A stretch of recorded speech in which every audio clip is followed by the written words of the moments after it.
We'll start off with Hensley. Please stand.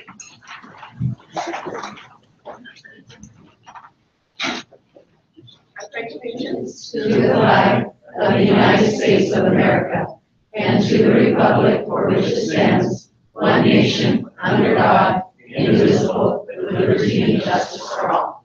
Thank you.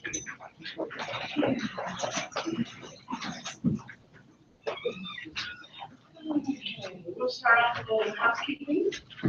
We have translators available if need be. Would you make the announcement? Buenas noches. ¿Hay alguna persona que necesita traducción al español? Thank you. Also, notice that the district may tape, film, broadcast any open board meeting. We have the camera on over there.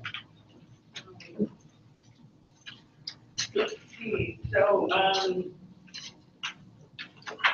you want to be polite, and if you have something you complain about,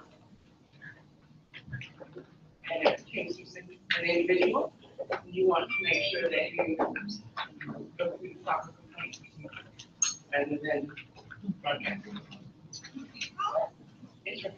Anyway, members of the audience are invited to address the board on any subject tonight, on tonight's agenda, or any subject not on tonight's agenda. During the regular board meeting, the public may speak to the board on subjects to help the board meeting move along efficiently. That ask you to complete a comment card and get putting in the basket or give it to the clerk.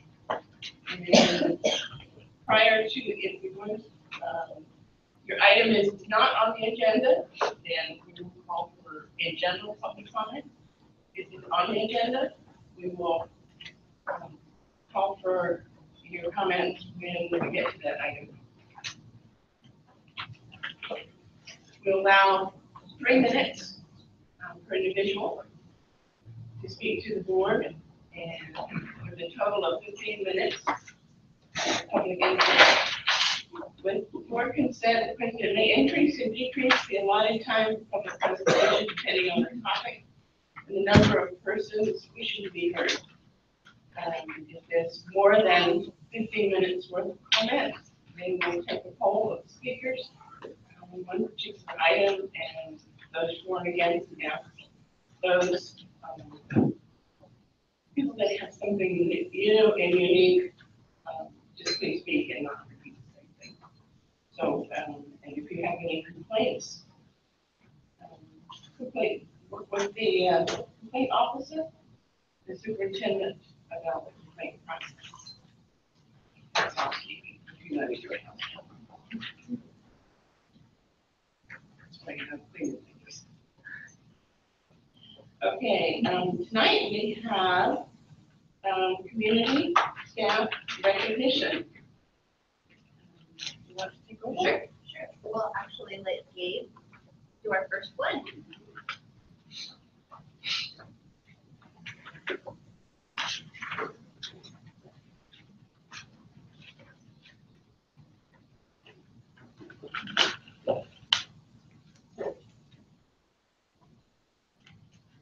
Good evening, members of the board, Superintendent Dr. Andrew.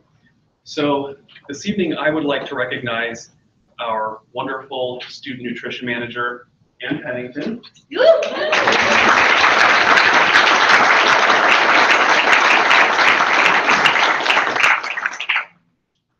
Under her leadership, our student nutrition department is really transformed. And part of that is, getting our students excited about school meals. And she's done that by improving the quality of food, making our lines more efficient so they spend less time in line, more time, socializing, kind of unwinding after a morning of rigorous instruction. We now have salad bars at all of our school sites. We're expanding our breakfast program. So now our students can, come to school and they can have breakfast and they can come to school every day, focused on the instruction and not on the fact that they may not have had breakfast that morning. She has been expanding our summer lunch program, so those students and families who are, may not be able to provide those things are able to come in and still get that lunch for our students in our community. And the past few weeks, we've been doing a lot of professional development, and her department have really stepped up and come in and help cater that and take care of all of our teachers and other classified and all of our employees attending those professional development to make sure that they're able to be up and alert and really take in the information. So, Anne, I just want to thank you on behalf of everyone and Thank you.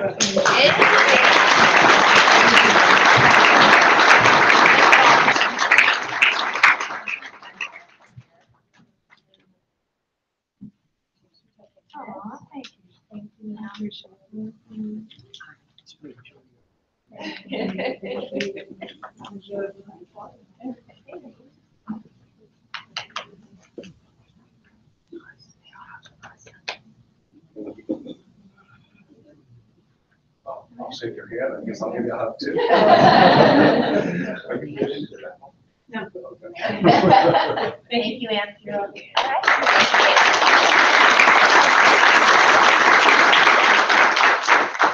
have some recognition from Jennifer? Okay. Or do we have some recognition from Jennifer? We're all going to do it. So good evening, everybody. We're really happy to recognize our summer school staff from both the ESY program in special ed and our migrant summer school program. And we had a most fabulous summer school program we're going to tell you about later. But right now we want to thank all of the hardworking classified staff and our teachers for helping our kids have the best summer that they could possibly have and learn lots and lots in the process. So for our ESY, first of all, I have like a million certificates. So if you're here, hop on up. I'm going to have you hand those out, and I'm going to call your names. And then we're going to wait to clap because there are so many. So just clap inside. Okay, here we go. All right, Martha Alvarez, Teresa Arias, Brandon Betancourt, Kulsum Butwala. So far, we're batting 1,000. Where's everybody? Sheena Cervantes, Jacqueline Costales, Amanda Costilla, Maria Elias. We have one. Yay! Yes,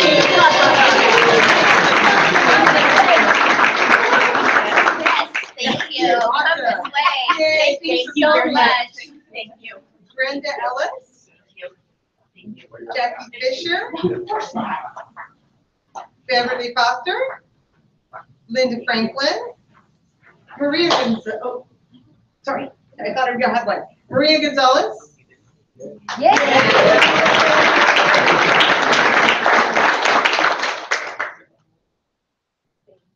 Ana Lilia Gonzalez. Oh, hey, come back. We need to shake your hand. Come back. We want to thank you. We want to thank you. Come back. Come back. Thank you.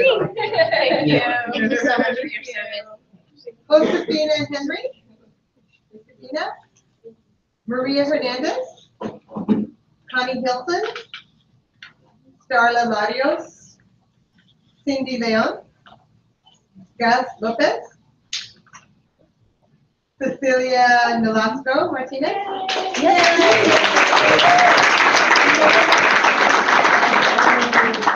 Way to represent your group. Thank you. That's awesome. That's awesome. I'm happy to have you. Thank you. Thank you so much. Julian Peppa. Mary Roman. Monica Ruiz. Matilda Saucedo.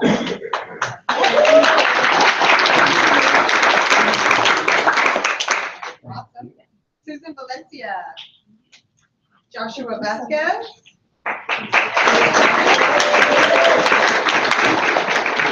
don't have our union members here. That's awesome. Enrique Zendejas.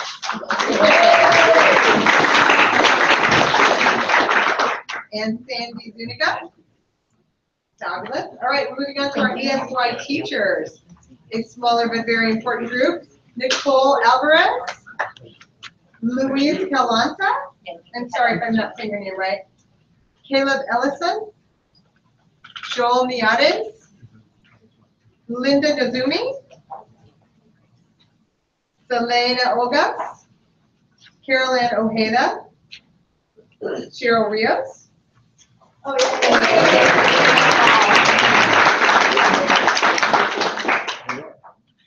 I know in the stack by alphabetical order. We're going to have a lot of pony envelopes to send out. Logan Shankle. Barbara Sowell.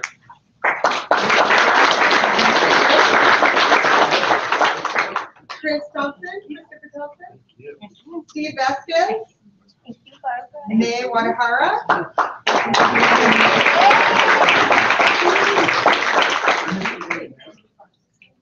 And then thanks to our own Chet Raskin and to Rick Lust also. Okay,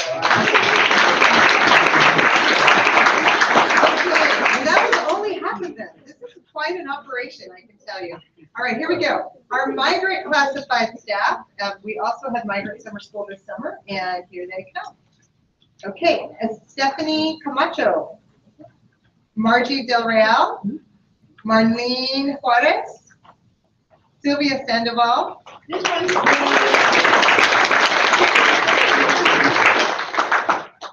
Imelda Villegas, Norma Lujan, Maria Orozco, Crystal Mesa.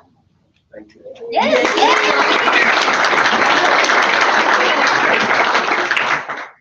Amelia Valencia, Patricia Patino, Maria Duarte, Kathy Ortega,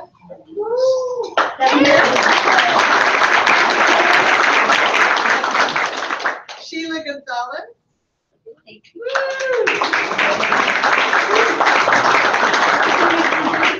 Leonor Rojas, and Noelia Lara. That was our classified migrant staff. And finally, last but not least, our certificated migrant teacher list for migrant summer school. Daniel Romero. Woo, Daniel. Ana Cuevas, Donna Hodges, Holly Lang, Patricia Elias Garcia, Betsy LeMay, Woo, Betsy.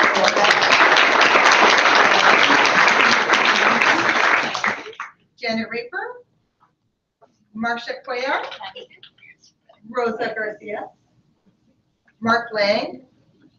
The suspense is killing me. I'm looking behind me to see where you are. Cynthia Salcido, Rosa Sanchez, Michelle Talavera, John Hopkins, Josie Hernandez, Maria Clemens, Primavera Kavivi, Jaime Garcia, Stacy Hull, Beth Matsui, Gabriel Talavera, Cynthia Anati, Christina Atkinson, Cami St. John. I think our teachers are home preparing for the next week of school. Kelly Bronco, Christine Brannon, Lisa Ustello, Kim Casillas, Olympia Soto, Mary Alamont. There she is. Sorry. Diana Flores, Courtney McFarland, Tiffany Bianchi, Evelyn Sacco. Evelyn here. Her sister's representing her. Go for it, that's lovely. Leslie Anderson, Sharon Ross. Did we miss anybody? Yes. Who did we miss? One of our parent liaison, Becky Cortez. Becky Cortez. Becky Cortez, come on up and get a handshake at least. Come on, Becky Cortez.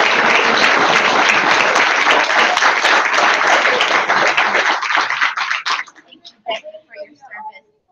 All like half the names of the teachers and assistants that left my staff. I think there were a few more parent liaisons that work, you can check with There were. him. I will definitely check in. They were on the list.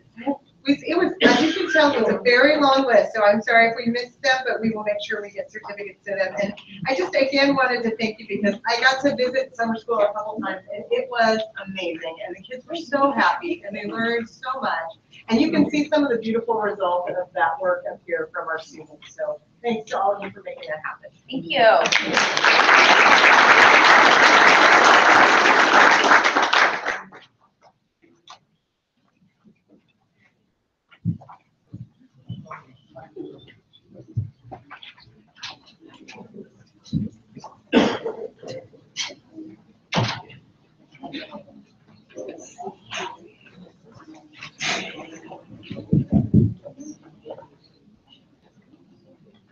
Thank you to all of those who decided to spend their summer with the kids, like the fact that it was summer break.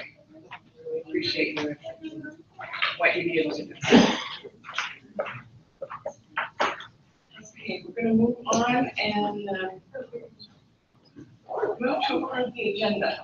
Do I have a motion to approve the agenda? So moved. All those in favor? Aye. Those opposed? Public comments. We have a few comments.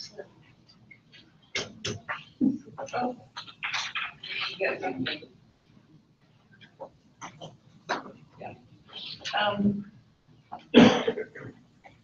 There were no actions taken in closed session. Nothing to report. And approve the agenda. Thank you, Liz. Now we'll do public comment. We have two cards The first one is Mary Canales. Come to the podium, please.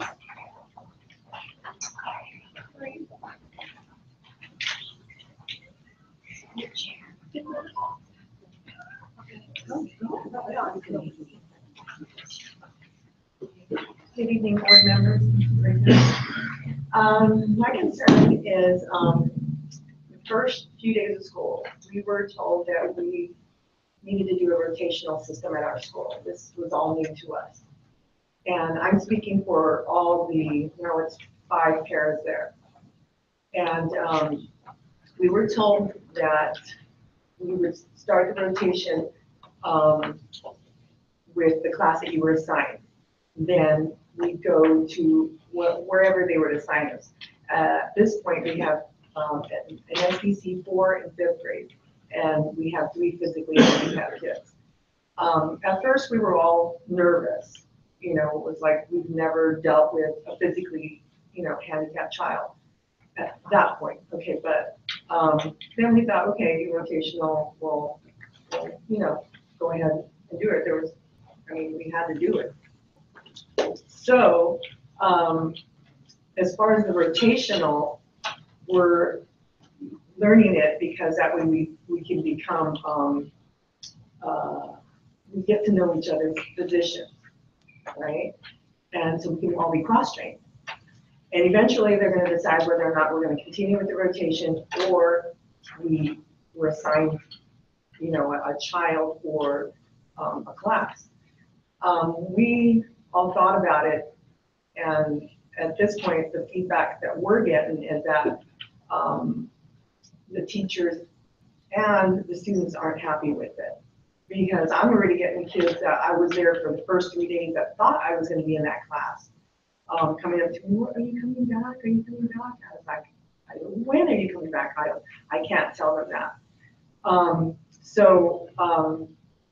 At this point, we're continuing with the rotation, but what's going to happen next year? As we've seen, the paras are placed where they feel we need to go. What's going to happen if all our 5 paras are transferred somewhere else? So they would have to do that again. And these same kids are going to be in that school, except for the 5th graders, of course. So they're going to have to be subjected to another round of people. And if they continue with the rotational part of it, I don't think that that's good for the kids, because you're saying that we're doing it in part for the kids, but it's for these types of kids that we have. I don't think it's a good thing, or we all together don't think it's a good thing. That's all I have to say. Thank you, Mary.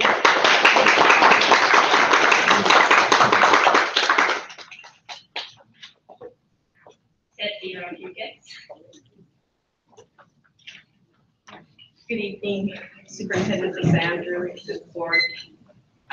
We had a CSEA chapter meeting yesterday, and we found that we have a number of paras going without breaks and lunches due to the shortage of staff.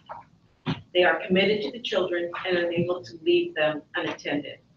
I request that their needs be met so that they are able to take their mandated breaks and lunch. In the matter of placement, we realize that the district has every right to place the employee where they find the need.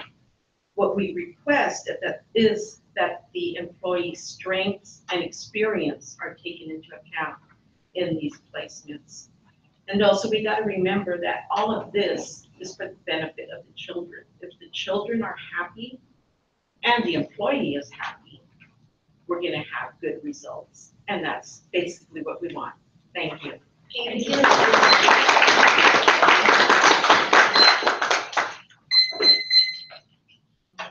Debbie Purcell.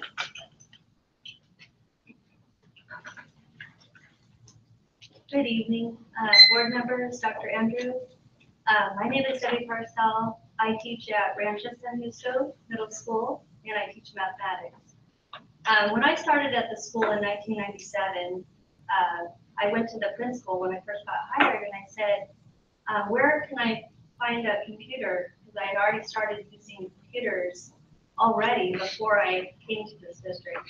And the principal said to me, computers, we don't really have computers for all the teachers to use with the students.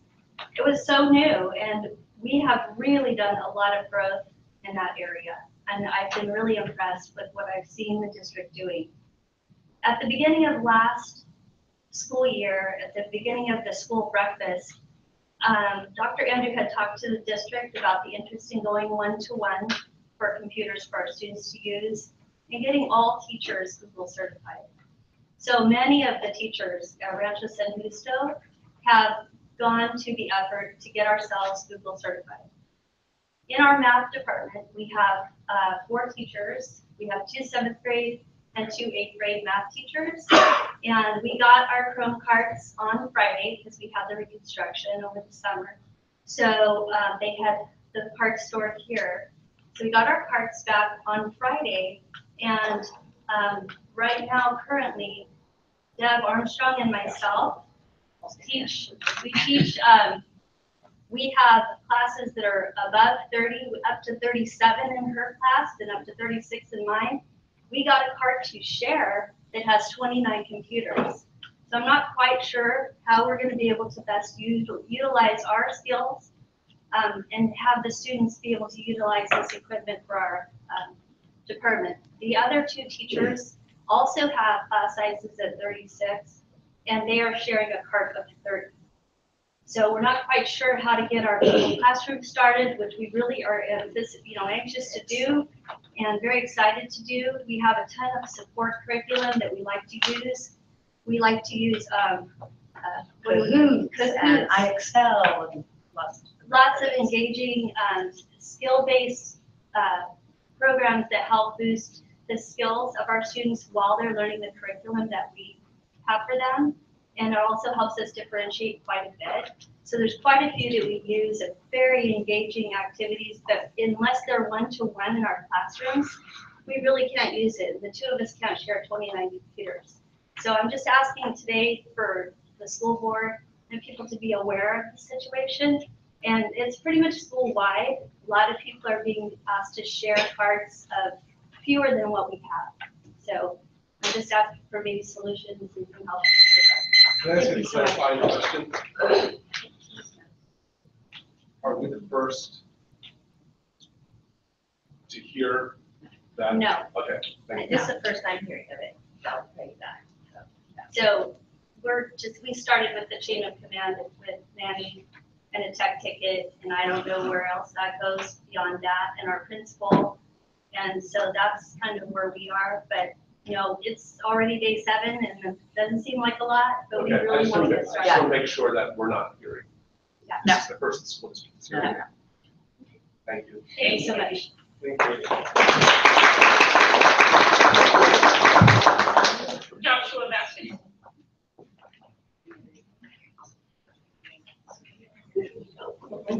My name is Joshua Vasquez. I'm a para-educator at Para. I just wanted to let the board know that I know we are finishing off the first week and it's going to be bumpy.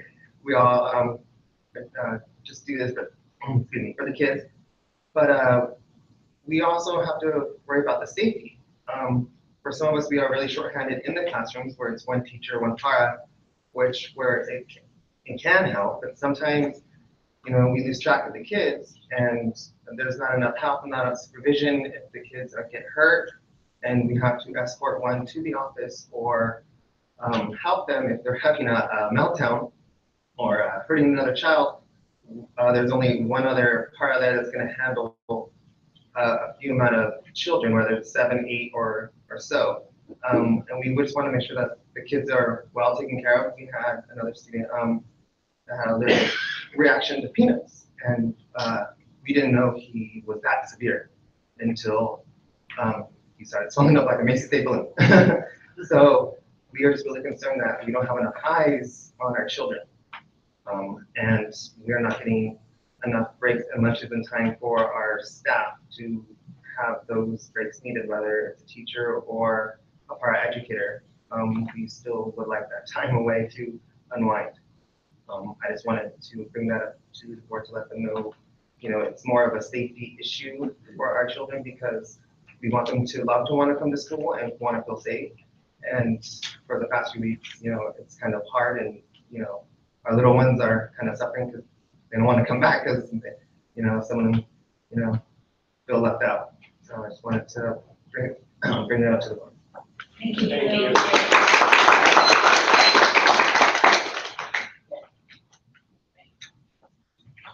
We have two reports tonight. The first one is our school resource officer. Welcome, Chief Westrick. Welcome. Good evening. I'm happy to be here tonight. I brought with me Sergeant Herschel, who's in charge of our school resource officers.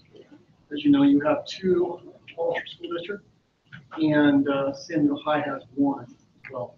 With me also is sort of a celebrity here. His name is Officer Rodriguez. He's one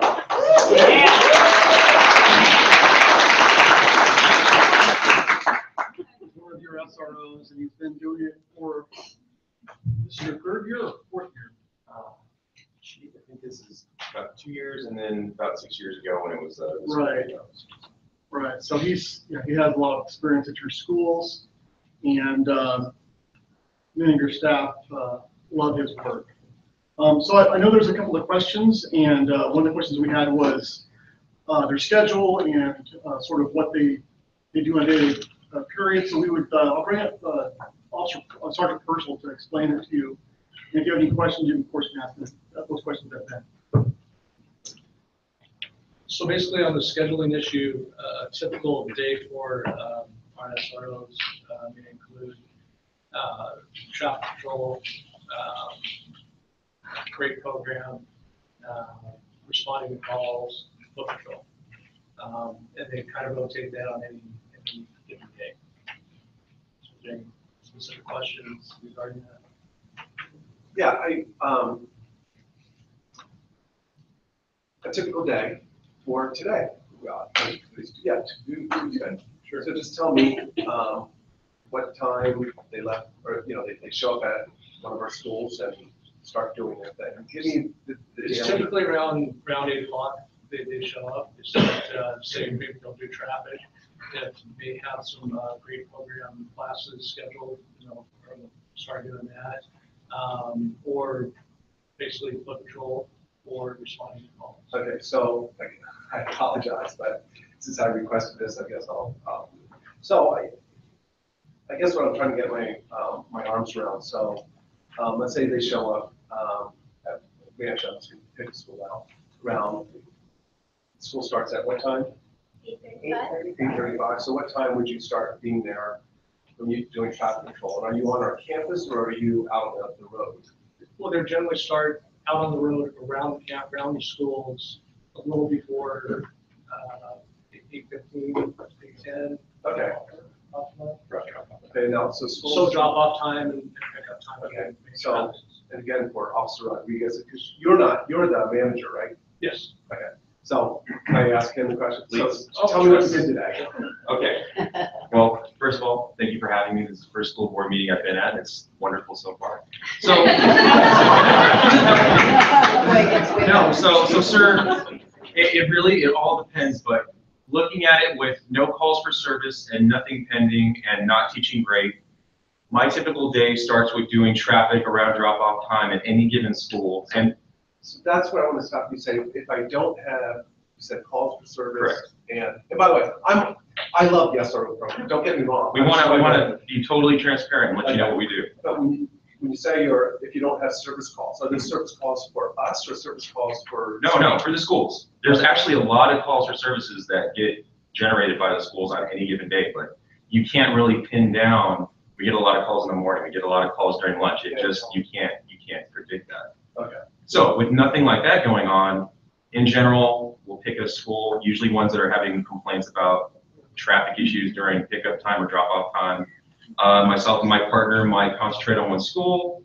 we might divide that up and do separate schools. So we'll usually do that till the drop-off period's done. Then we'll usually go, and again, if nothing else is going on that day or we're not teaching grade, we'll typically go and do multiple foot patrols at different schools. For me, if I have nothing going on, I'll try to rotate the days so that all the schools kind of get some attention. And during the typical foot patrol, it'll be saying hi to the kids. It'll be checking in with the administrators to see if they're having any disciplinary issues. And interspersed with that, if there's time to do traffic in certain areas, like for instance, Calavera School in AAA, constant complaints of speeders on Buena Vista, and I've just been catching them shooting radar. So interspersed with that on any given day during any given week, then you'll have calls for service involving fights, kids bringing contraband to the school. And so when things like that come out, then if I was planning to do a foot patrol at a certain school, but there was a fight on this campus, then that school gets that attention. Lunchtime, I'm either having lunch with the kids or doing foot patrols at schools where they're having disciplinary issues during the lunch period, fights, that type of thing. And then if nothing else is going on, then we'll typically be doing more traffic during pickup time at a certain school that might be complaining. And the problem is rotating that so all the schools get enough attention.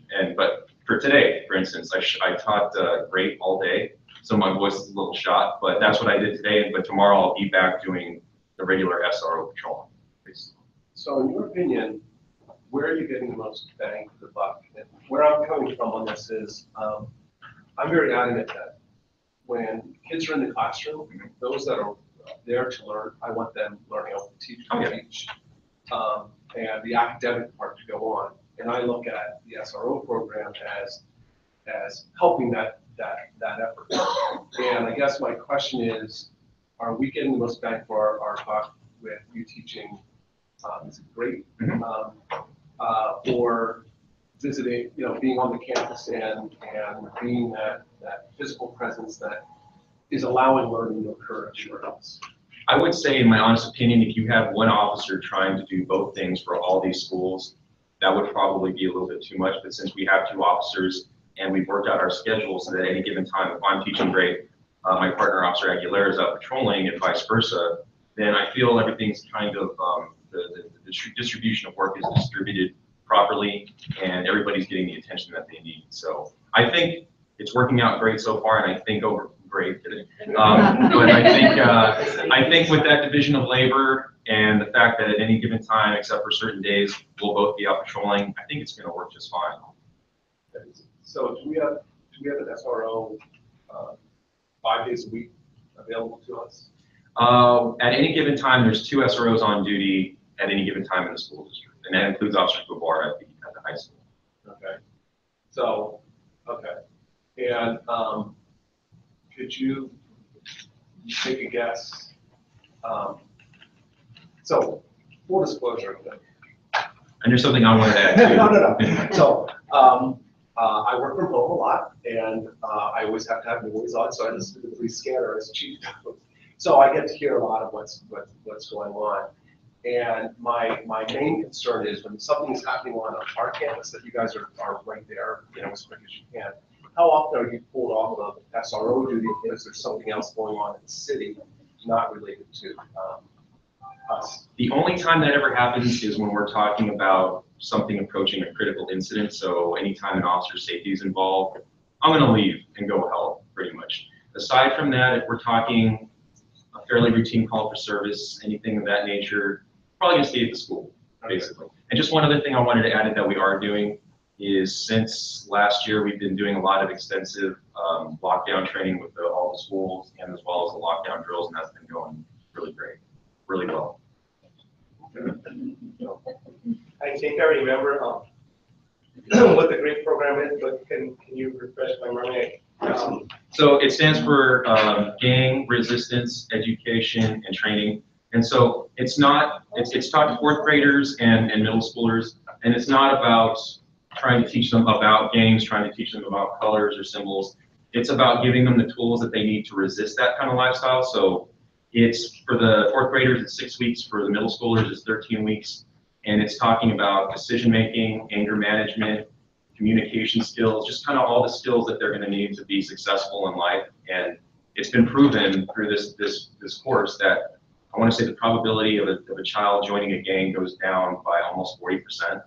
So again, we're not training them about the gangs in Hollister, we're teaching them about the tools so that they don't go in that direction. So it's like we're immunizing them against joining a gang. And I remember it from being part of the gang committee, so I was always all for it, so I appreciate it. That's awesome. Our pleasure, I'm very happy to be teaching your plan. Do city police officers have the powers to go to homes and sort of drive kids to school? We generally, no, we don't go about it that way. I've never done that, I'm not for that. What we has happened as far as the SAR board, there has been time when they have requested us to go with them on a home visit. And we're really mainly there just to keep the peace.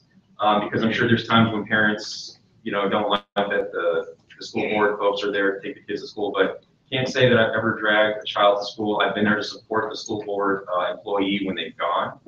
But in my opinion, we don't want it to get to that point, and we don't do that. We would rather just let it go through the entire SAR process. We'll try and talk to them and make it happen, but no, I'm not dragging a kid physically to school. Can you feel that? Well, what I'm getting at is I've had some experience with this where you just have a parent and they cannot convince their kid to go to school. Right. And so the police officer goes, to the home and says, basically, I see you, you're not sick, I'm taking you to school. And my understanding, the sheriffs have the power to do that. Well, I mean, when we go with them, we have no problems telling them that, but SARB is too late. I agree, but I definitely have done my share of counseling, and I've actually gotten my share of kids to go willingly to school. But to get to the point where I'm physically going to grab them and drag them to school, generally not going to be doing that, unless I'm told to. And it would be a violation of the grant actually as well, of the SRO grant. We can't be involved in any disciplinary process at all, actually. Oh. Yeah. Good to know. Thank you. Yes. Yeah, it's kind of, I'm assuming where Rob is coming from, it's like, there's discipline obviously that you guys already, that the base that you guys present automatically. So on our end, it's like, there's certain elements how that's supposed to be in the logistics of our own organization.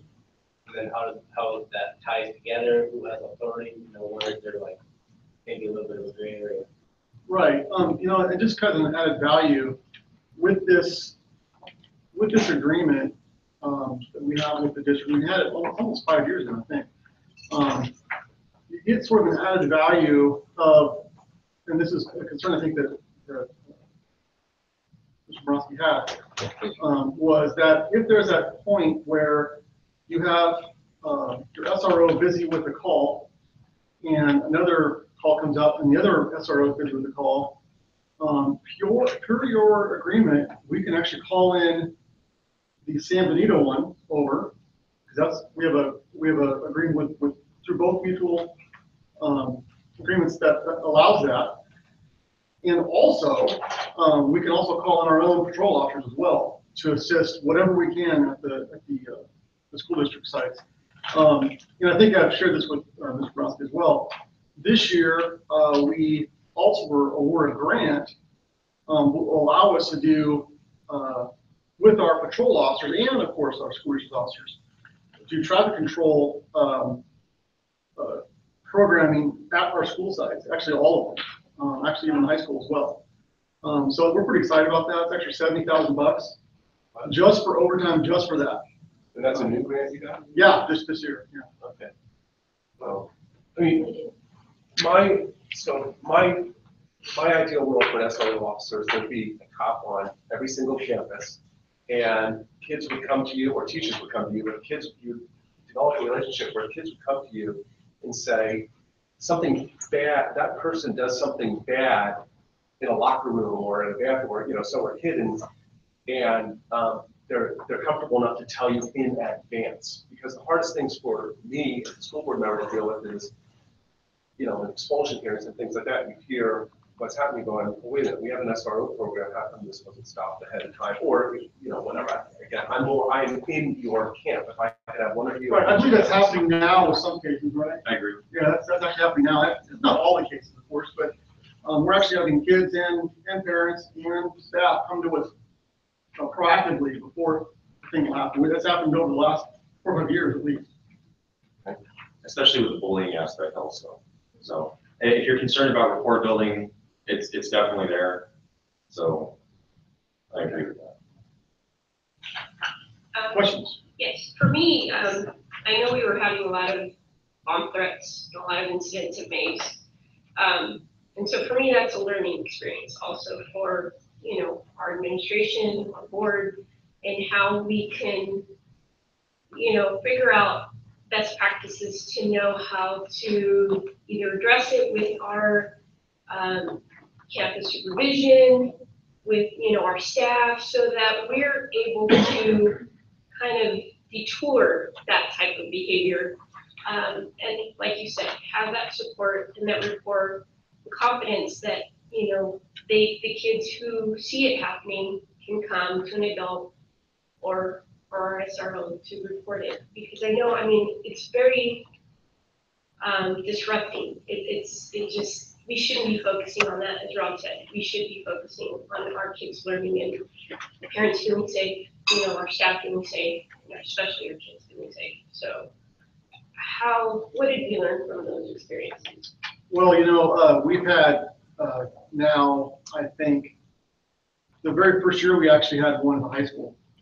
So we've learned quite a bit, actually. You have to always, use caution. So you've got to do what you have to do as far as the protocol goes when you receive a threat like that. But I think what we've learned is that when we're trying to connect with these kids, and I think we've done a lot of inroads with that. It really helps with having such a supportive staff at all your different locations. I think that what we learned from this one was to get on it early as quickly as we can. One of the things that we actually ran into was a little problem with search warrants. Because as you know, a lot of stuff is on social media, right? And I don't know anything about social media or nothing, but what I'm saying is that it was difficult for us there's a huge learning curve on doing search warrants just with that. And I think we've actually kind of figured that actually was Sergeant Patty who actually figured out how to do that. But it was a lot of trial and error. It was like hitting a brick wall. I think we'd be a lot more efficient now with it. And I know being from law enforcement, even with staff, when they're out supervising and encouraging with the principals, we could probably facilitate this, or we could try something like this, just in certain areas that we know are key hotspots. Right. Because we know where those are.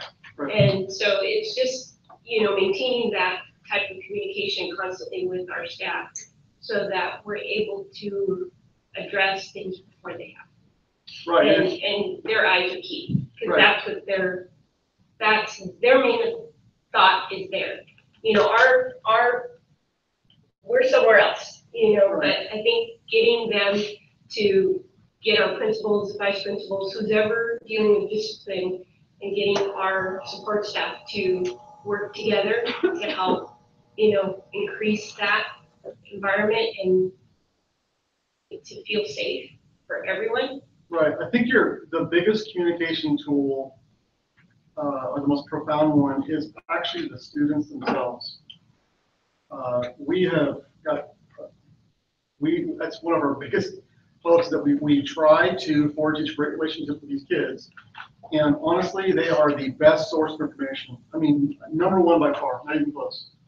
Could we do even lunchtime activities with our SROs? They do. I'm already there at Yeah, they lunch, do, so I have yeah. no problem. But just doing something that's fun. Just go to YouTube and type in his name. Yeah, so it's just not just walking around, but actually engaging with you, doing an activity, doing something that we can work with our kids to just connect. We do it. Okay, awesome. Anything else? All right. Thank you very much. Sure. I'm not sending them away yet. Oh, okay. But I have something to say. I really appreciate what you do. And as I remember 5 years ago, it was a grant from whomever that allowed us to pool their resources and to bring this program to the schools. And first it was one SRO, and then it was the second one. And I really, and I think you said it too, building relationships with the kids. Because I know as a kid, my dad used to say, you know, as a threat, you're gonna go board with Mr. Wash. Well, Mr. Wash happened to be the jailer in Akron, Ohio in 1920s, when his father was threatening to send him. So, I mean, we all probably had a tendency to present the police officer as a person to be feared. But now I'm seeing this as a change in culture. And I mean, again, some kids probably see you and turn white in the face, but it's because of something that they've heard at home. But I really do appreciate what you do and the time you give with kids. And the same thing with your partner. And I don't know, but how long was that grant for? So the grant actually is finishing up now. And what we did was we did these MOUs, so every other year they get redone. So right now we're kind of in the middle of it. Okay. So I appreciate your efforts in getting the grant so that we can continue. Thank you. Yeah.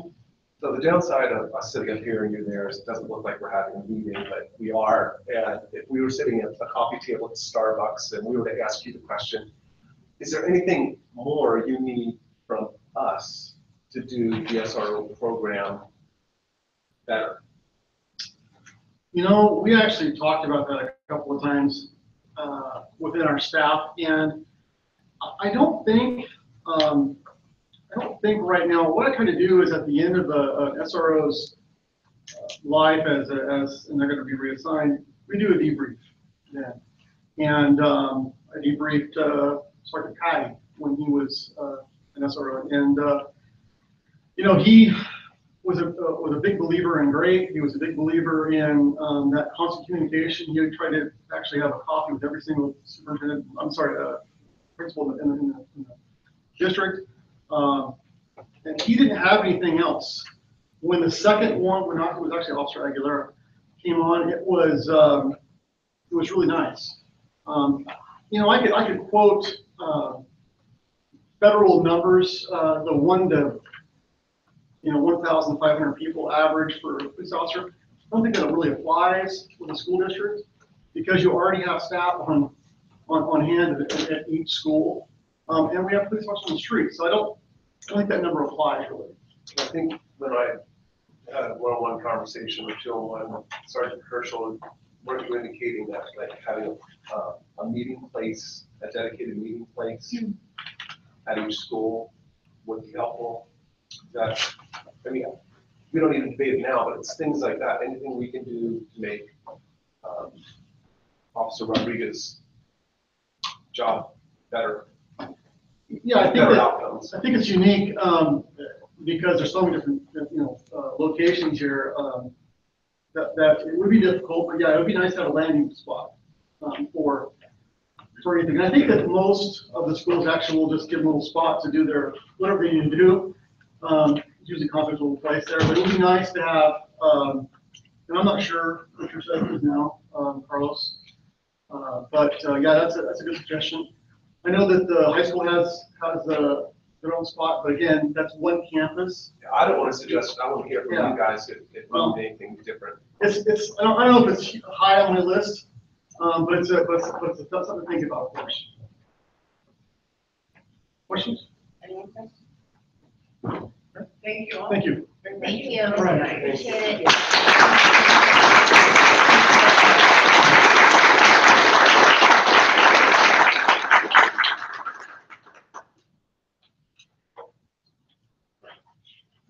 Another report we have tonight is about the vibrant summer school and the special extended year programs.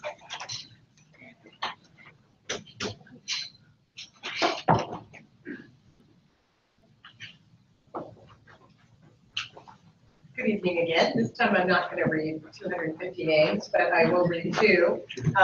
So we have with us today our two principals from summer school who are going to be doing a presentation about both the migrant program and the extended school year program. And their names are Chad Houston and Daniel Romero.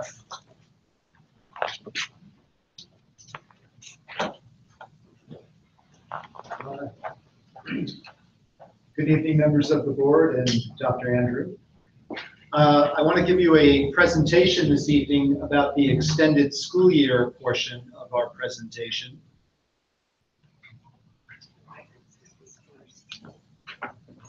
It's, I think, mixed.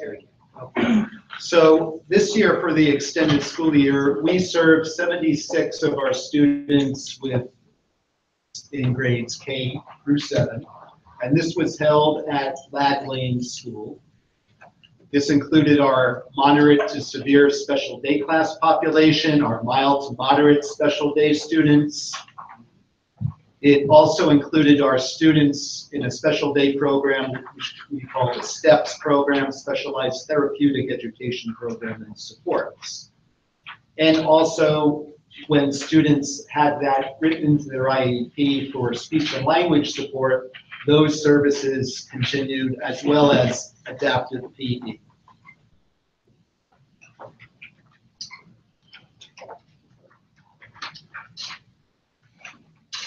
The ESY program's focus was to generalize students' IEP goals outside of the school setting. So their IEP, which is followed during the school year, sometimes will include the services of extended school year. That determination of who receives extended school year is a decision of the entire IEP team. What goes into that is taking a look at what the student is doing in the downtime, which is a key piece of the extended school year. For example, if a student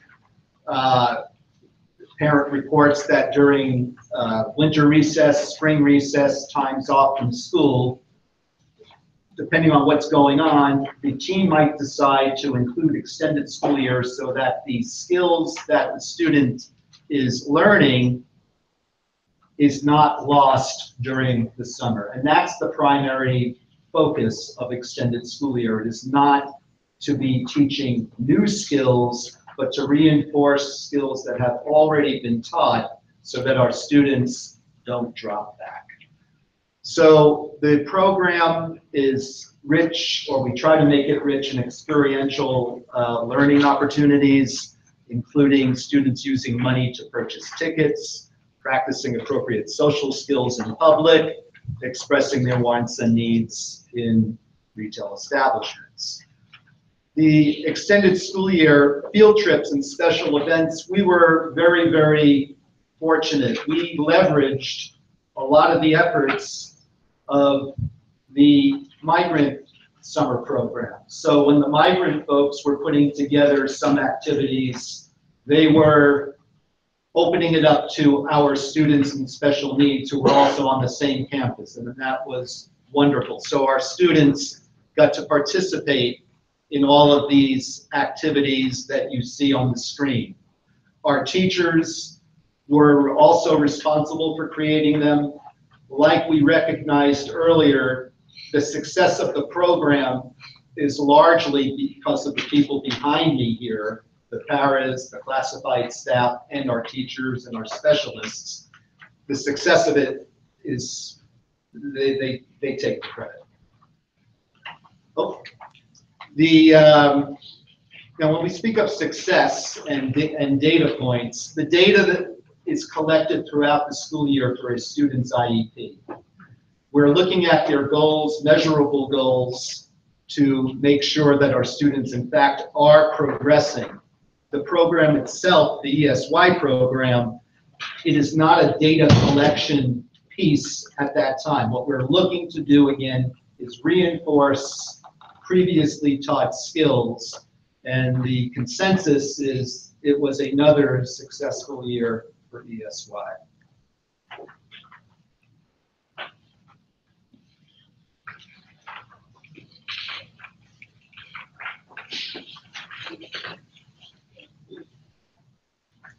So good evening. My name is Daniel Romero. I'm currently assistant principal at Mays Middle School, and I was also the principal at Summer School for Migrant Ed.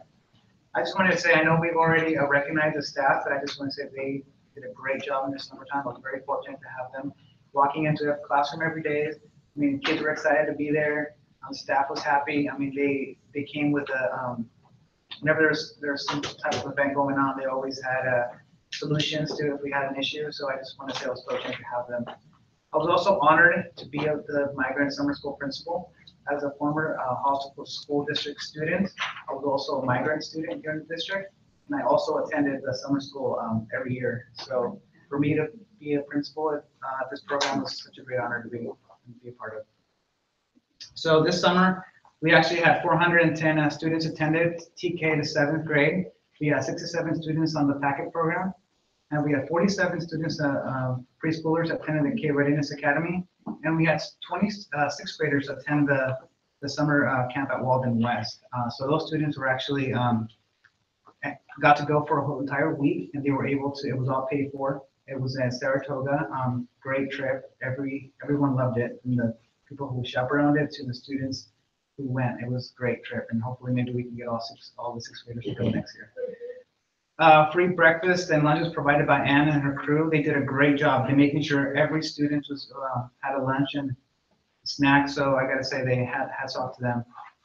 And then of course we had some of the 8th graders who attended the Fresno State STEM Academy for 2 weeks with the San Diego High. So our theme of this summer school was actually a STEAM project. So we wanted to base it all on the project-based learning. So we ended up started to put the kids together back in February. We're using teacher-based creative resources to kind of put together the kits, and we also had PDs to let the teachers know how to use them and how to get some feedback and kind of get their some touch in there. So these are some examples, some of the things we got to do with them. And also, if you get a chance, we actually have some things on the board and also something on the table over here that students created. It was such a great thing to see students be engaged in that in the classroom, what they were doing, and just to see their creativity. It was just awesome to see, what they were able to do and what they created. It was amazing to see. We have some future engineers actually. Some of the stuff is still standing. It's been there for 2 months. For like a month. Yeah. A month. There's one that's not standing, but that was my fault. I was messing with it a couple of days ago. That was not the kid's fault, that was mine. So we did a couple of different curriculum there for language arts. We pulled some from different websites on teacher-created sources. We also wanted to focus on geometry for STEM labs. However, the teachers did say that we probably needed to, next year, we need to focus more on geometry because we felt like we needed some more integrated geometry material in there. That's something we can definitely work on. Technology, we had Chromebooks for every student in there. We had plenty to go around and a variety of different software. We did conduct a pre and a post test. The pre and the post test were the same tests were given in the beginning and at the end, and they were based on their grade level. So that was based on the a website called the EasyCBM.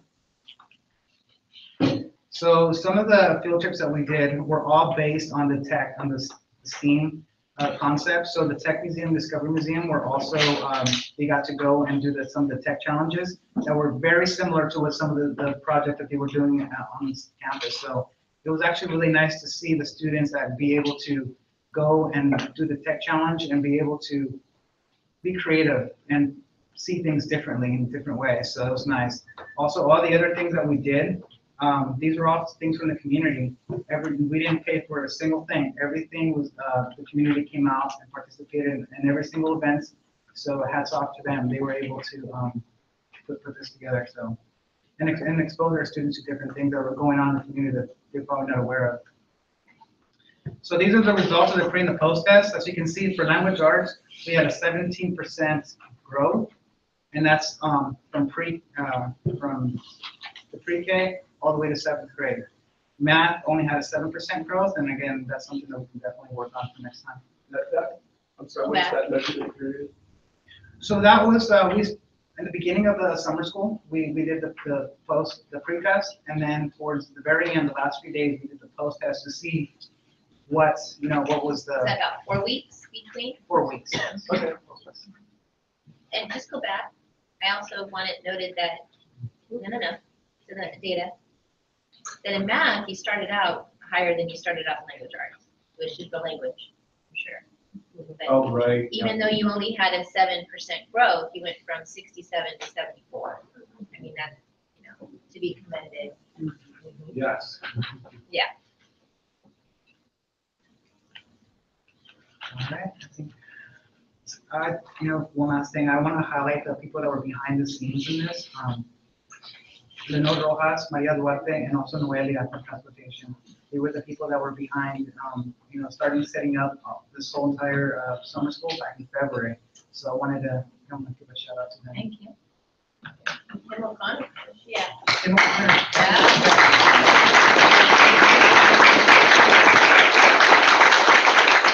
Wait, come back. Now it's time for questions.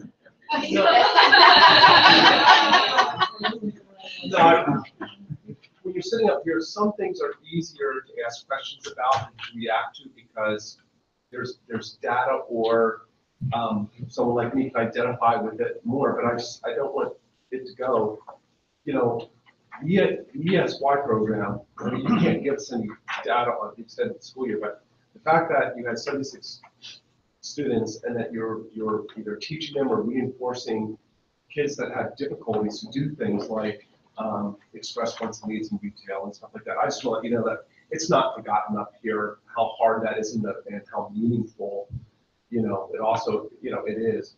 And I also have to say, we live in Hollister, California, and the fact that we as a school board want to recognize all the individual employees to me is something really special. It hurts that these employees that we want to recognize don't show up here.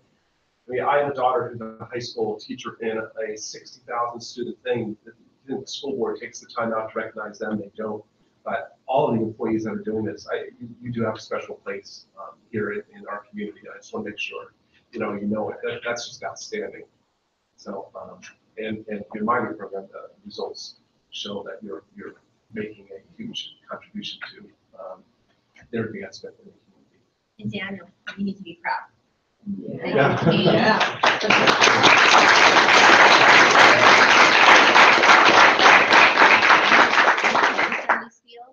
And now you are leading.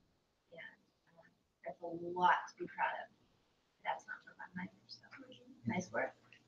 Thank you. Thanks. Now you can go. Now you can sit down. Thank you, guys. Next item on our agenda are consent items. These items are considered routine and may be enacted by the board in one motion. There's no discussion on these items prior to the motion unless a specific item is pulled from the consent list. I'll make a motion that we approve. 11A through 11L. Second, those in favor? Aye. Those opposed? Thank you. Okay, Yes, I apologize. 11E.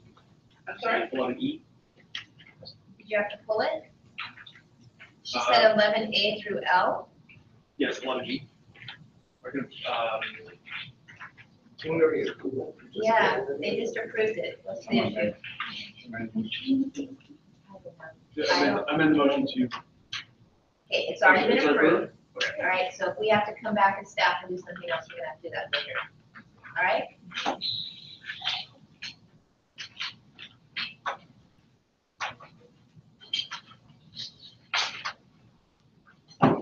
Okay, the next item on the agenda is the general obligation bond consent items. These are the same manner and they should be approved as a whole, and they all pertain to measure M bills.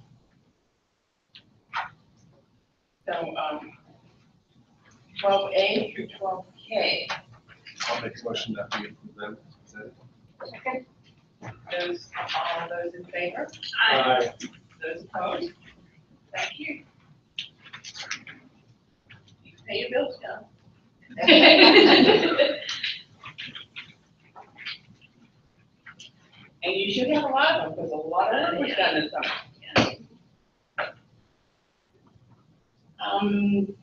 Discussion action items, the first item is Ms. Sanchez is getting up to present the second reading of the job description for the school community liaison. Good evening, members of the board, Dr. Andrew.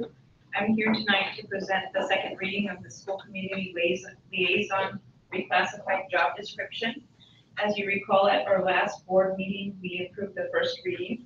This is the final reading after the board takes a vote, and if they approve this job description, it will be in effect tomorrow. This is a current job description that's in place. These employees work for us. The attempt is to align what they do with regulations and guidelines and make sure that the job description accurately portrays what the employees are currently doing.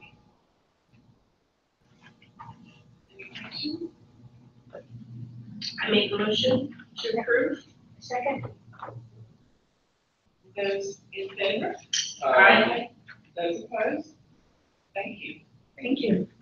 And then you are going to stay on Dr. Andrews. Yes, Talk about the nominations for the CSBA directors at large for African American, American Indian, and county.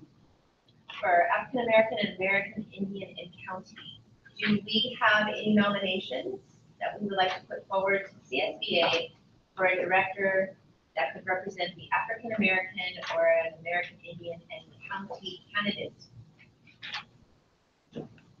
I need a little bit more explanation. What do You they can't do? nominate Robert.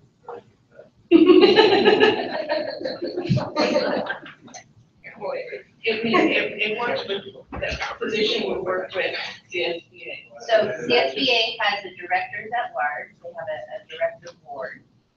And so they're looking for someone to be nominated, to be voted on, to serve on that board. And there, they need to be of African American or American Indian and county descent to represent that. County, is that, in this county? No, with the American Indian. Yeah, I don't think any of us fit that anyway. great, or not great, but okay. I don't think any of us fit that. I would say that. So, Seeing none, we'll move on. thank you.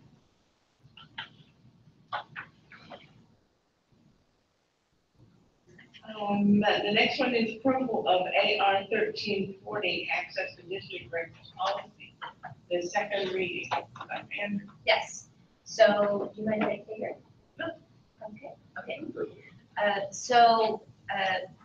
Staff was given direction to review this policy before it came back for second reading to insert some language from the actual law that the folks who put the policy out did not include. So staff has gone back and researched the line that was asked to be put in, and you will see that when you pull it up, what is highlighted, it is actually part of the government code. It does not change the legality of the policy. It doesn't put anything else in play. So the addition of that language is Good. okay. Yeah. So, help me out here. What are we adding it to our policy? Yes. Okay. Yes. Just want to make sure. So it's the one that's in bold here. Right, I see it. Yeah. Yeah, it's in bold, it's the addition, if it's strict, just strike out. Right. So staff was given the direction to put in that additional bolded language that is actually from the law. Good job, Rob. Okay.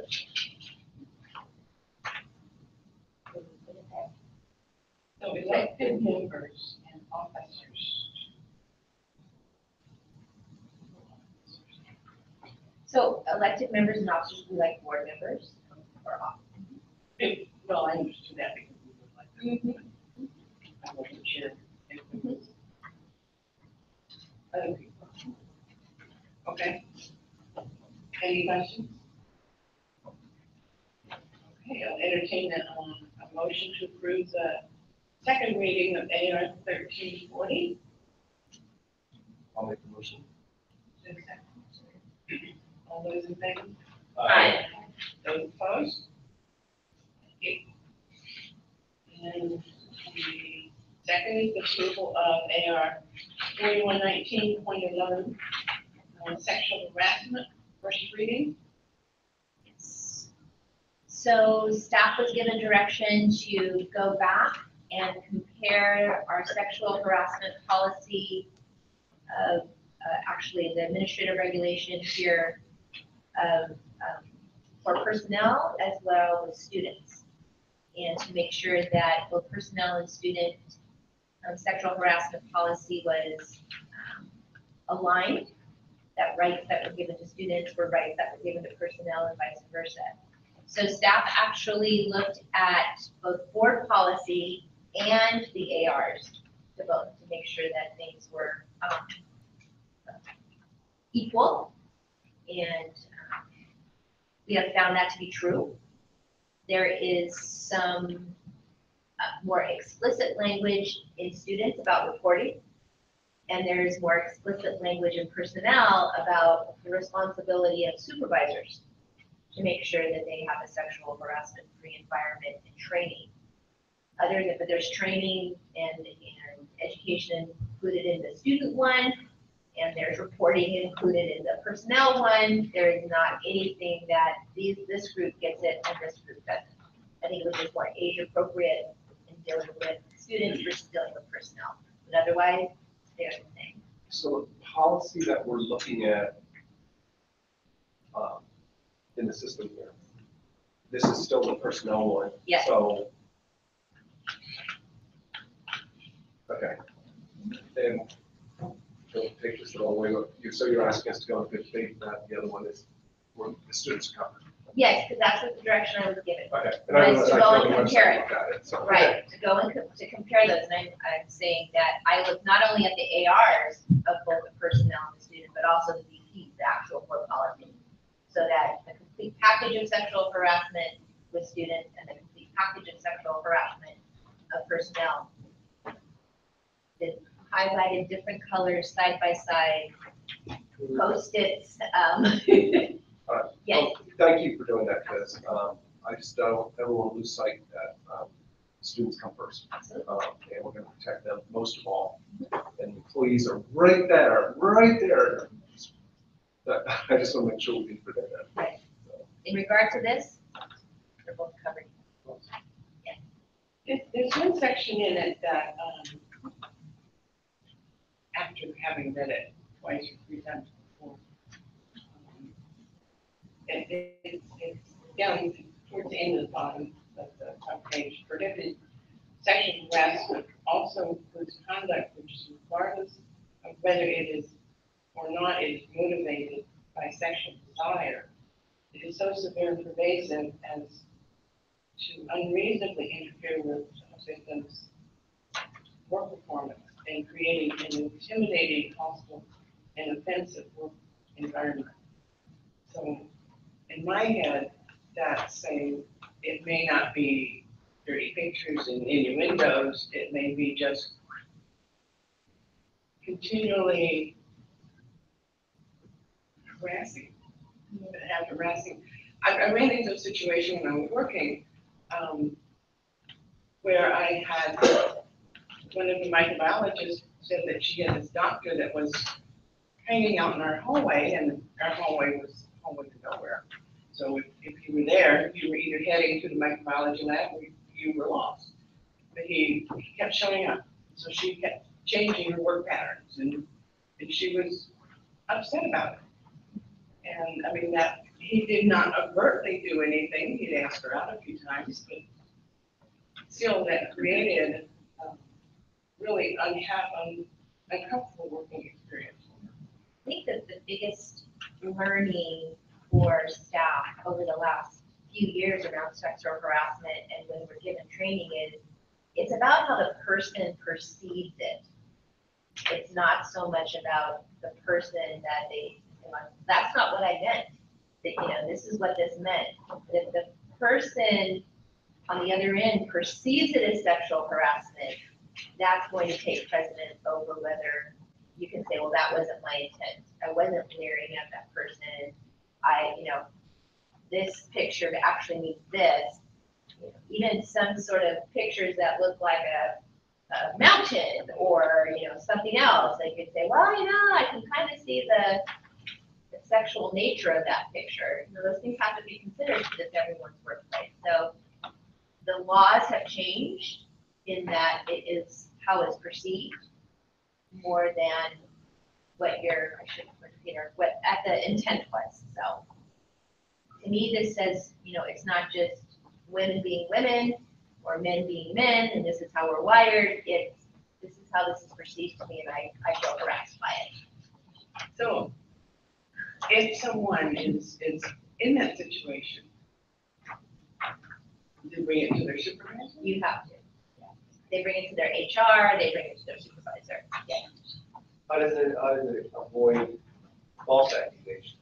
There's a whole investigative process, and because there are rights on the other side as well. You can't just walk around. We have packets and training materials and processes that were given in order to do that kind of investigation. I was able to take care of mine off the books. I talked to the chief of staff, and he, the doctor science, and So we would not, that's great. Just know that we would never, anytime that it's reported, it has to be on the books, just like bullying has to be on the books. So it's a documented process. Yeah. Any other questions about? So it's addressed as a perceived threat. And then it's investigated. So it's just, this really just opens the door for an investigation, doesn't necessarily suggest intent or criminality. Right. Just so we're clear, this is the second read? This is the first read, because we told it last time to be compared. So you can waive the second reading, and if you're good with it, we can make a motion that you approve and waive the second reading. Do I have a motion? So I still get confused on what's the purpose of the second reading? Is this so we can study the. Again, so I gave you new information tonight. Do you want to go back again and research it? Or do you I want to give, appreciate that, I think it's. or do you want to give You don't further want to jump direction? into anything. I mean, it gives us time to think about even the conversation that we have. Yeah. Which gives us better visibility and how to move forward. Right. So that's what it is. So what motion? Someone like to go for it. I make a motion to approve the first read. I'll second First it. read. Okay. You I'll second second it. All those in favor? Aye. Aye. Those approved, opposed? Thank you. Thank you. Okay. We're doing very good. Board member reports. What was that? It's still daylight. Did I forget anything? No, you're right. You just said it's still daylight out. You're like. Just so know I have a long list of good things. Peter, do you have anything that you'd like to share? No, it's that from the school year. We haven't really had much going on. Besides our annual program. Well, my big thing the past month was I went to the Bruce W. Wolford Algebra Academy for an hour over in Watsonville, held at the offices of Granite Rock. And I was where we have quite a few students that are along with a bunch of students from the region, and I was incredibly impressed with what I saw there. That program is for kids that enjoy math for the sake of enjoying math, not just because they're doing math because they're told to do it in the classroom.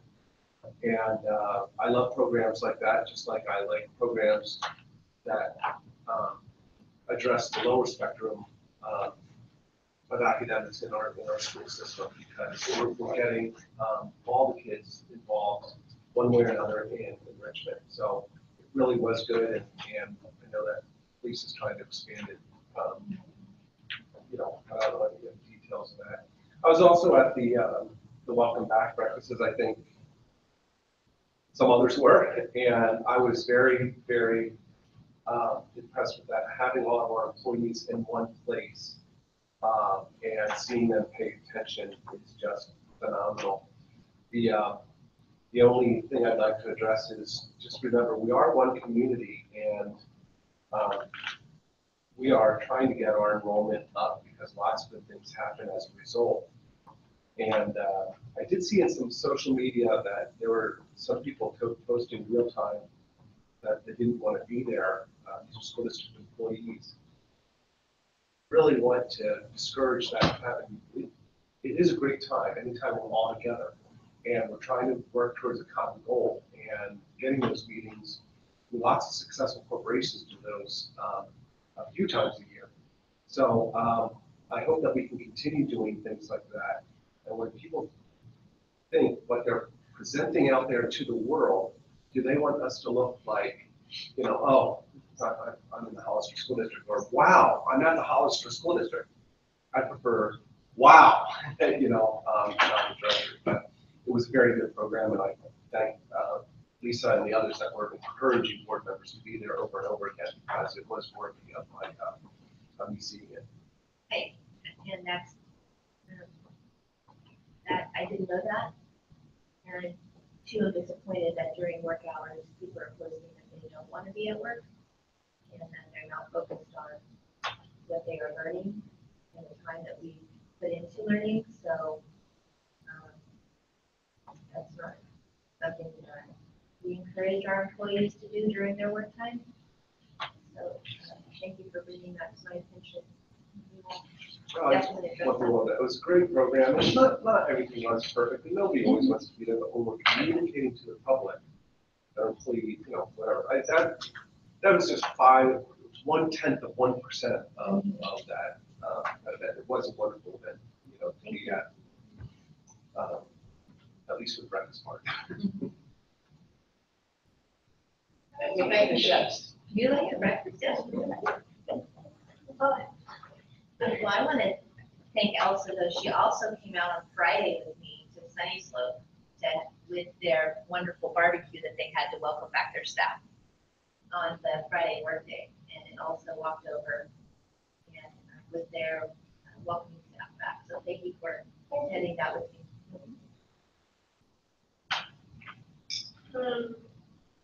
For me, it's been a while since I've been at one of these, so I didn't, you know, follow through, but I'm happy to be back with everybody and seeing all the amazing things that we do for our kids on a daily basis.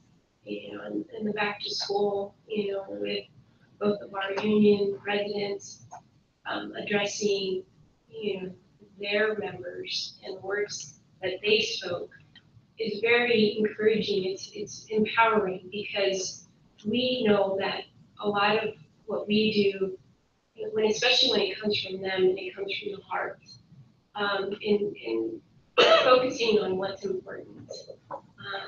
And I think that we sometimes lose that perspective. You know, I know when it's family, it's, you know, it's all about, you know, what you do, what you wouldn't do for them. And I think for us, that's how we feel about you. I was at the welcome back breakfast, and we were talking about actually Cheryl's presentation that she made, and it was very well done. I'd say so too. But I had come really close to using the quote that you said of Maya Angelou's quote about they may not remember what you you told them or what you did, but they'll always remember how you made them feel. Because it's very true. That is true. I don't remember a lot, but I remember how I felt about it. So it was beautiful, beautiful. I also took time and I spent 2 full days with the staff from Rancho here doing capturing kids' heart training. And I was very impressed with it. Very impressed with the staff. It was so fun to be with them. I'm still working at some of the names I remember. Joyful Jennifer and Elegant. She's a special ed teacher. And then I also discovered the new, I think, band teacher. Is a special ed teacher. And my mind went kind of wild thinking of how he can enrich his class with his music. I mean, not just his music class, but his regular student class. So I learned a lot, and I really appreciate having that opportunity. And then I went back to class at Rancho on Monday, the first day. And it was great to see all the kids, happy to see each other. All of the 6th graders who really weren't quite sure where things were, what they were supposed to be doing, but they were enjoyable. I enjoyed the opportunity. The next thing, any future agenda items? I have a couple. Okay. I know every December we volunteer or get volunteered for different positions to hold within, not within our board, but for Like committees? Committees outside of. And I don't remember them all. But I haven't heard anything about what's happened with our assignments, and I really don't remember what mine were. Well, the things like the county committee on school district organization, gang prevention. Yeah, and then I remember that one, and the county committee on school organization. And then there were, I think, 2 others. There's a facilities committee, we have someone there, and that's the only 3. I'm on the facilities. Right, that's the only 3 that I'm aware of. Is technology one that we usually put up, or that's just? I mean, those are within here, but these are, ones like the gang prevention is an extension of. We have one. So you all pick people to be on gang prevention, you pick people for facilities, and you pick people for the school organization. Those are the ones that I'm aware of. Yes, he does. He's looking it up right now. And you're talking about our organizational meeting. Right. Yeah. Okay. So we can, would you all like to hear reports from those? No report or whatever it is? Okay, great. We will do that. The joint board meeting that we're having with San Benito High School District. Do we have a location for that? Yes. So the joint board meeting, that's going to be a special day for us because we're going to do from 5 to 7, we'll be at the high school. And then. Morning? No. From 5 to 7. And then we will travel back here at 7:30 because we have to continue with our unaudited actuals. Because we could not do it tonight because we did not have all of the numbers from the county treasurer. And the unaudited actual has to be presented and signed off to you by September 15th. So the one with San Benito High School, are we meeting in their library, or is it? I don't know that yet. I will for sure get that to you so that you know where you're going. Is that, Instructions to you, because Yes. I know nothing. Yeah, so maybe we can even travel as a group.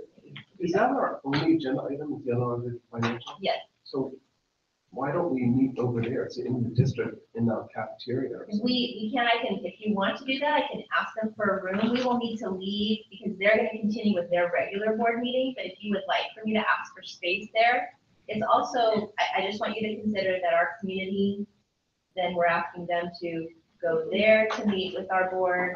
So having the unaudited actuals here, our community is here. I'm just putting it out there. I think we need to be on our home turf when we're talking about Our budget. Okay. But I understand that my first thought was also just to stay there in a room, but then I thought about our audience, yeah. Okay. And the Lozano Smith training that the county is putting together. Yeah. I saw the date. Okay. So she Didn't want them to be, they didn't have an exact date. Right. But I wanted them to avoid our dates. There's a fee, right? We were supposed to let who know if he needed or wanted to attend. Yeah, you can let me know. Okay. And, you know, Lozano Smith happens to be our firm, so we will talk about the fee with Lozano Smith. I guess I missed the Okay. email. What- Get a deal. It actually came from Monica from the county office about the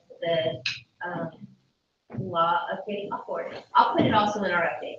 How about if I put it in our update? I'm interested in attending that too. They don't know yet. Oh, no. Okay. Yeah, we can move it. Okay. Second or third week in September. Any other future agenda items before I get to what staff has I do. come? Great. This has to do with how we manage ourselves. The agenda item with the, do we need to review, get hard copies of or electronic copies of every single contract that the school district signs. You know, I read our board packages and we have all these contracts in there, but I don't know what I'm supposed to, I mean, I look at who the contract's with and what's it for, but to see the whole thing and read it, I don't feel like I'm adding anything to the community because, you know, as Lisa knows, I'll have tons of questions on it, and then but at the end of the day, my questions get answered.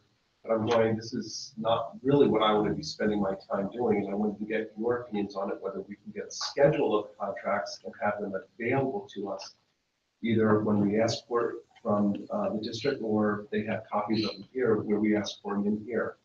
But I just look at the time being spent copying and or scanning them for us, and then at least for me reading them, and I don't feel like I'm adding any value to the community that elected me by doing so. So I have a suggestion here, and I just want to chat about it at our next board meeting after staff weighs in on it. But you know, I'd rather spend our time, you know, looking at academic things and safety items and stuff like that, rather than reading a contract that I already trust everybody going down that line that they're doing their job. So I don't mind approving the amounts and stuff, but I have to read through all the contracts. It's not a productive exercise for me, at least. So our current board policy states that all contracts come before the correct. So if we wanted to, and also we do have where we can execute any contract without your approval, your prior approval, for $7,500. So, but all contracts need to come through, whether it's for $1.29 or $3 million. So if we wanted to move forward with any change where you were not laying eyes on every single contract, as we do now, we would have to amend our board policy. And we also have been looking into what contracts by law have to come through the board individually. So meaning they have to be posted on an agenda, they have to be available to the public, all of those sorts of things. We want to, and there's differences between services and goods, and we talked about it today in council. And so he's looking into that so that when you go to make this decision, have this discussion, we'll have some more information to give you to have the discussion. In the context I want to put this in, I was looking at a contract that John Hale had approved for $1,341 to fix a rolling door. You know, I'm not adding anything by reviewing that contract. And the assumption is that they give it to us in a board package that we're supposed to be reading it. So. I think that'd be a good part of the conversation in our board retreat. I don't think we can do it at the retreat. I don't think we'll have Well, just- enough time, but we can put it on as an agenda item for a board meeting. Just as far as the strategy, what's the context of how that matters? What Rob's saying, right? How are we focusing on what, you know, what we can do more successfully? Because what Rob's saying makes sense on the surface, but I'd have to kind of pick his brain to really understand where he's going at it. Because on the transparency sake, there's a whole lot of questions. Right. So that's what he's asking, is to put this as an agenda item on a board meeting so we can have that kind of conversation. Yeah, because what I'm suggesting is we get a schedule of them, not the actual. So we see that we gave a contract to California Garage Store and what category it's in. If we want to see it, we can go ask the district for it, or they have copies here, we can get it. Well, and that's why, yeah, we could, in that note, I could. So we're having discussion. Yeah, let's We're not having continue. discussion. I know, I gotcha. We're having discussion. It's Sorry. not agenda item, Yes. So we'll put it on the board agenda. Thank Yeah. you. I saw you, Jesus. I saw you. And then the other thing is, this is going to maybe be contentious, but, you know, we oftentimes sit up here and we are recognizing employees as part of our board meeting, which I think is pretty special. But the vast majority of employees, like tonight, would be a great example where they're not here. And the question is, do we want to continue to take the time to do that if the employees don't want to be recognized? Yeah, I think we just need to discuss it because, quite frankly, it's embarrassing to be up here when that happens, because here we're taking the time, somebody's printing all the certificates and we're reading the names and stuff. And it's sort of embarrassing that now the employee isn't here. I don't know if they're sending us a message or people just don't want to come to board meetings, but let's talk about it if we want to absorb the time there, because this is great that we're getting done by 8 o'clock tonight instead of 10:30. So I don't mean anything disparaging about it, but it's time management for what our intended purpose is. Without discussion, do we want to agendize that as a future item? We have, because otherwise we're going to discuss. And then I can put. So that's the desire to agendize it. You got it. Okay. I got it. Was that better? Thank you. Okay, Mandy, announcement. Wait, I'm not done. I'm not done yet. Sorry about that. Okay, so again, we've already discussed September 12th, San Benito High School, and then traveling back here to 7:30 for unaudited actuals. September 16th, we have our board retreat here from 10 a.m. to 3 p.m. with the 3S. Which What was that I'm not name? going to remember. September 16th. September 16th, Saturday, September 16th from 10 a.m. to 3 p.m. September 26th. That's an open meeting, isn't it? Yeah. If you have nothing else. On a Saturday, all day. Enjoy. September 26th is our next regular board meeting. Things that I have, big ticket items that I have are the migrant program report. Our SBAC scores will be, we're able to do a public report on that. And then we'll be ready to give you our textbook efficiency, probably resolution. So we'll be done with all of our Williams. Can I add? Yeah. Also, can we get an update on the Chromebooks and kind of figure out where we are with our demands? Sure. Is that everyone? would like that as a future agenda item to have a report on the Chromebooks, or would you like that in the update? Let's do it in an update. I go for the update, Okay, anybody else? and depending what's in that update, it might be. Yeah. Immediate. Are you okay with that? Okay. You got it. In fact, I already see something coming. It already came through. JR's already been typing away. At 7:43, he was updating me. At 7:43, he's already like, here you go. Do I have awesome staff or what? Okay, the other piece is, I want to get on the calendar. I know we have good intentions for our retreat. I know that our good intentions for our retreat is to have goals and to be able to have metrics for those goals. I, just in case something happens, I would like to get a date on the calendar. We can take it off. That gets taken care of within the next 30 to 45 days. Yes. Okay. With that, we can do a data study session. So as we had a data study session in February, we can do another round of a data study session, a little bit different, so that we can do the goals and the metrics, just in case we don't get to it at the retreat. Just please take the county fair into account when I'm scheduling it. And which is September 30th. Right. Yeah. So, but preparing for it, so anyway. You've got it. All right, so I'm gonna be putting some dates out for that. Is that good? We want to get that going? Yes. Great. Wait, so there's a possibility we're not gonna be able to get to it. I would love to do that. It's on the agenda, it's ready to go, and then I know my 5 board members. I want to make sure that it's on the calendar, so that if we don't get it on that date, I don't get in the car and go, oh my good grief, what's going on? Yeah, I agree. Okay? The goal is to have it on that day. That's the goal. But we can fine tune it just in case. Yeah. And there's not gonna be any data presentations that day. So I just wanna make sure that we have another date that we can make sure that it's out. Okay? Great, thank you. That's it. Okay. Are there any other announcements? Do I It's have dark, we can go. a motion to adjourn? Second. All those in favor? Aye. Aye, great. Thank you guys for coming. Thank you. Thank you guys. Thank you.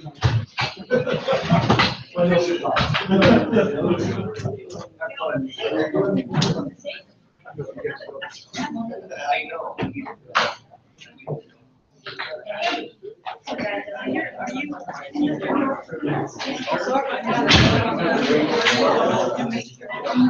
you?